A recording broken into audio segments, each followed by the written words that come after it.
Today we're going to discuss aminoglycoside antibiotics. The aminoglycosides each contain one or more sugar such as glucosamine or niacinamide linked by glycosidic linkages to a basic amino or guanide 6-membered carbon ring. Now they are broad spectrum antibiotics mainly active against mostly gram negative bacteria and few gram positive bacteria. The toxicity associated with aminoglycosides are ototoxicity, nephrotoxicity, vascular damage, hearing loss, etc. In mechanism, that aminoglycosides gets associated with 30S ribosomal subunit of the microorganism and inhibit the translocation of peptidyl tRNA from A side to P side, causing misreading of mRNA and ultimately inhibit the protein synthesis of the bacteria. Now, those antibiotics, aminoglycoside antibiotics, are acquired from the microbial sources. For streptomycin, the source is Streptomyces griseus. For neomycin, it is Streptomyces fredia. For kanamycin, it is Streptomyces kanamyceticus. Now we'll enter into the structure of the three antibiotics.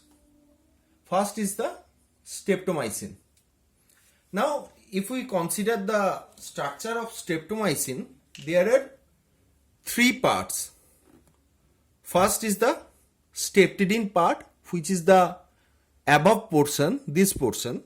Second is the L-streptose part, and the third one is the N-methyl L-glucosamine part. They all are linked by glycosidic linkages, which is already highlighted there. And if we look into the first portion of the structure, that is streptidin, we can see that two guanidine parts are there in the structure. And in the last portion, which is N-methyl L-glucosamine, we can see that one amine part is there. So they are associated with 3H2SO4 structure. Now, in the other streptomycin, like streptomycin B, mannose residue is there as the sugar portion. Now, if we enter into the second structure, which is the structure of kanamycin, here again three parts are there. The first, the upper portion, numbering is already there.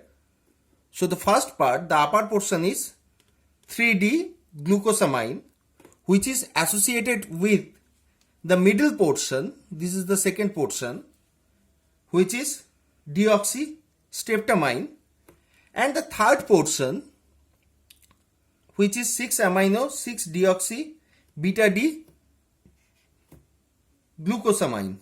Now this third portion, which is the 6-amino 6-deoxy glucosamine, here R1 and R2, two parts are there because kanamycin is available in different forms like kanamycin A, kanamycin B and C, and they differ mainly in that R1 and R2 positions. For kanamycin A, the R1 is NH2 and R2 is OH. For kanamycin B, R1 is NH2, R2 is NH2. For kanamycin C, R1 is OH and R2 is NH2. Now the third portion is the structure of neomycin. Here we can see that three sugar parts are attached with deoxystriptamine. So the upper portion, the first portion, is a sugar which is 6-amino 6-deoxy beta B glucosamine, which is attached to the second portion, which is a deoxystriptamine.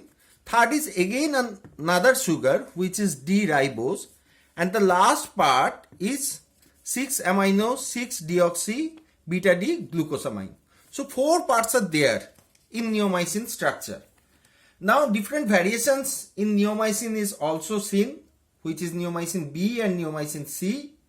In case of neomycin B, 2,6-diamino 2,6-dideoxy L idiose sugar is there, and in neomycin C, the sugar part is 6-amino 6-deoxy D glucosamine, and all these linkages are alpha glycosidic linkage.